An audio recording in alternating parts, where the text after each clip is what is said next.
যানজট তো বিভিন্ন শহরেই দেখা যায়। বেঙ্গালুরু, মুম্বাই, দিল্লির যানজট বিখ্যাত।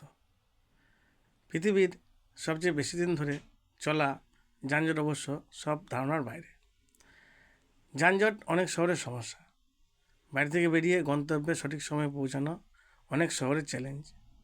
পৃথিবীর সবচেয়ে বেশি দিন ধরে চলা যানজটের কাহিনী অনেকের মাথা ঘুরিয়ে দেবে। পৃথিবীর সবচেয়ে বেশি দিন ধরে চলা যানজট ছিল 12 দিনের। 12 দিন ধরে রাস্তায় আটকে ছিল গাড়ির সারি। 100 কিলোমিটারের বেশি পথ ধরে টানা যানজট ইতিহাস রচনা করেছে। চীনের বেজিং থেকে তিব্বত পর্যন্ত যে এক্সপ্রেসওয়ে রয়েছে সেখানে এই যানজট হয়েছিল। চীনের 110 নম্বর জাতীয় সড়কে 14 আগস্ট শুরু হয় এই যানজট।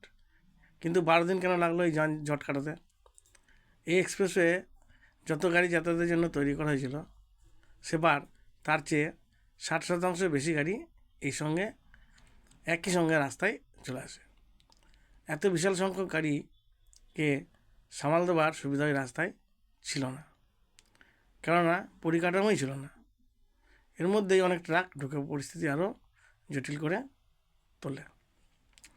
অবস্থা আরও শোচনীয় হওয়ার কারণ হলো রাস্তার একপাশে রাস্তা সারাইয়ের কাজ চলছিল।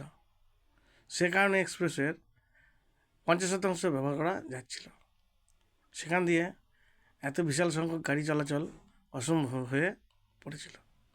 সব মিলিয়ে এই টানা 12 দিনের যানজট আজও ইতিহাস হয়ে আছে। ধন্যবাদ।